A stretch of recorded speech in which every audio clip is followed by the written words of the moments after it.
Hello everyone, welcome back to the channel. A new and dangerous chapter is unfolding on the global chessboard. After Russian President Vladimir Putin's latest geopolitical maneuver, Iran has made a bold and defiant move, announcing a massive missile export program that could reshape power dynamics across multiple continents. This is not just about weapons, it's about influence, strategy, and the emergence of a new anti-Western axis that could challenge U.S. dominance from the Middle East to Latin America.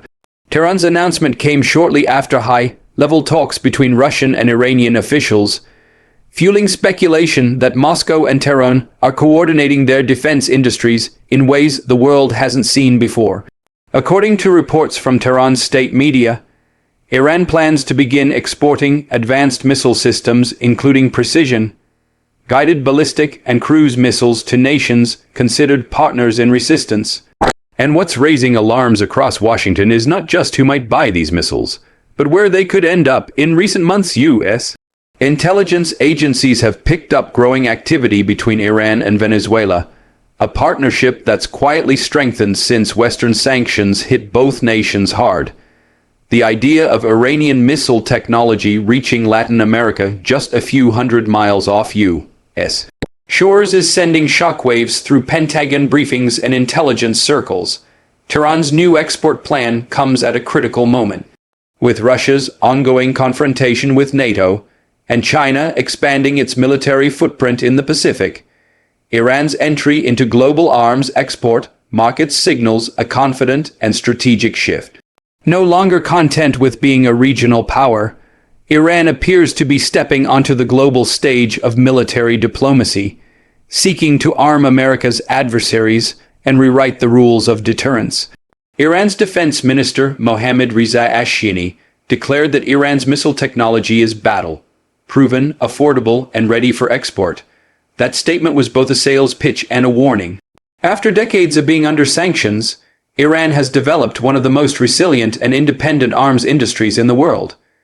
Its missiles have already proven their accuracy in Syria, Iraq, and most recently, in operations against Israel-linked targets. Now Tehran wants to cash in, and more importantly, spread its influence.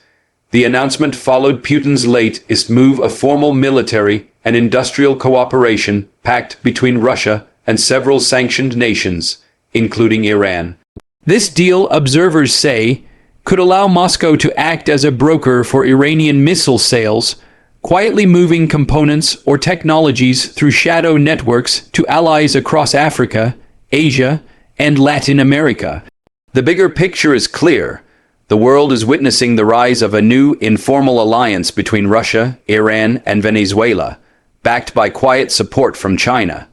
Together, these nations share one goal: to weaken U.S. hegemony and build an alternative economic and security structure beyond Western control. Venezuela, with its strategic location and oil wealth, is becoming a vital piece of that puzzle. For Iran, Venezuela represents more than a friend, it's a forward base for influence in the Western Hemisphere. Already, Iranian tankers have defied U.S. sanctions to deliver oil and equipment to Caracas. Now, with missile export deals on the horizon, the stakes are rising dramatically. Washington is watching closely.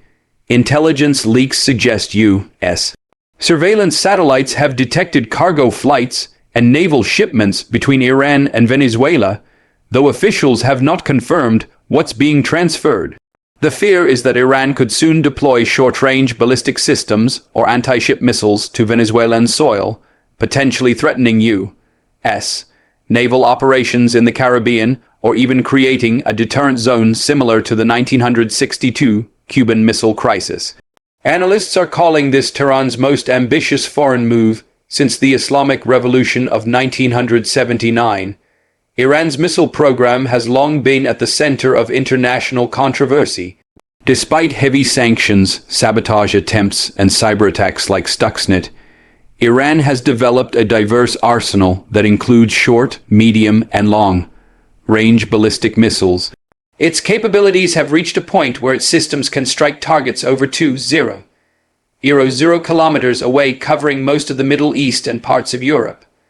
Now, Tehran seems ready to share that technology with partners who share its world. You, especially those under U.S. sanctions. In recent weeks, Iranian officials have reportedly held meetings with representatives from North Korea, Syria, Sudan, and Venezuela, offering technical support, missile blueprints, and training programs. The pitch is simple. If the West arms your enemies, Iran will arm you. Meanwhile, Putin's move adds another layer to the equation. By opening its markets and logistics channels to Iran, Russia can effectively help distribute Iranian weapons without direct exposure. This not only boosts Iran's economy, which has suffered under U.S. sanctions, but also helps Moscow secure allies in its ongoing standoff with the West. The result, a growing anti-sanction bloc, trading in weapons, oil, and technology under the radar of Western financial systems. Western intelligence believes that if Iran starts exporting advanced systems like the Fateh 110, Zulfiqar, or Khorramshahr missiles, it could dramatically shift regional balances not just in the Middle East, but also in Latin America and Africa, where nations are increasingly turning away from Western alliances.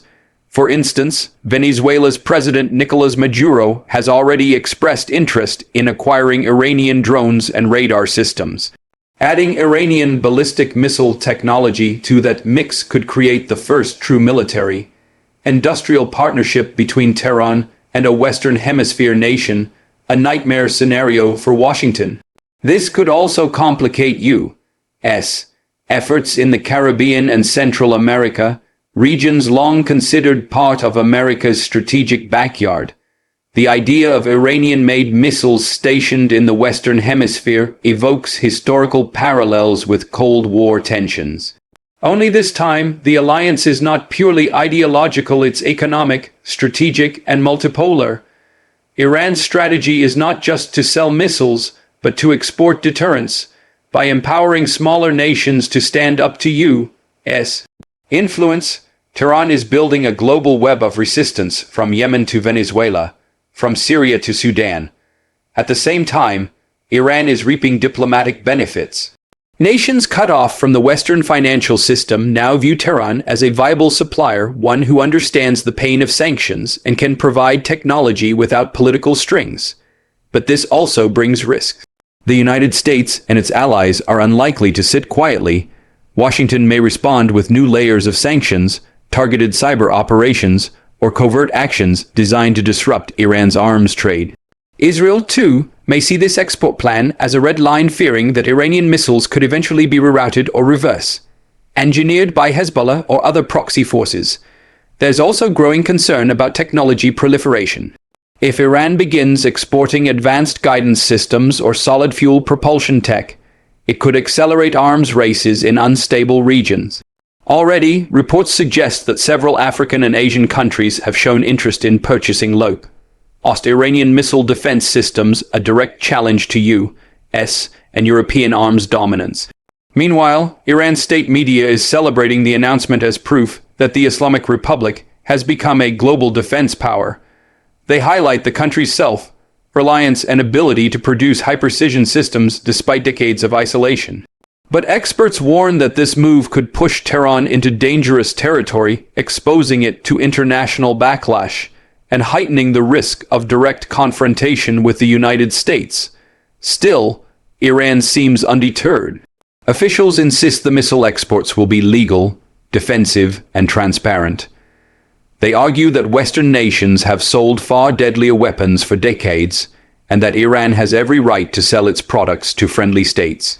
What's becoming clearer by the day is that the post-Cold War order is unraveling. The U.S. no longer holds a monopoly on power projection. Nations like Iran, Russia, and China are building networks that bypass traditional Western influence, trading in local currencies, bartering resources, and creating new defense partnerships. The missile export plan, therefore, is not just about profit. It's about rewriting the rules, a symbolic declaration that the era of unipolar power is ending. From Tehran's perspective, this is the ultimate act of defiance, turning decades of sanctions into an advantage, and emerging stronger, more self-sufficient, and more influential than ever. As for Washington, The question now is how far Iran is willing to go, and whether this export of resistance will cross the red lines that could ignite a new global confrontation. One thing is certain, after Putin's latest move, Iran's missile strategy is no longer regional. It's global, and with each shipment, each handshake, and each silent agreement in the shadows, Tehran edges closer to reshaping the world's balance of power. The power game between the U.S., Russia, and Iran has entered a new phase, one that stretches from the Persian Gulf to the Caribbean, from Moscow's defense corridors to Caracas's ports. And as these new alliances form, the question isn't just who will win, it's whether the world is ready for what comes next. Thanks for watching. Don't forget to like, subscribe, and share.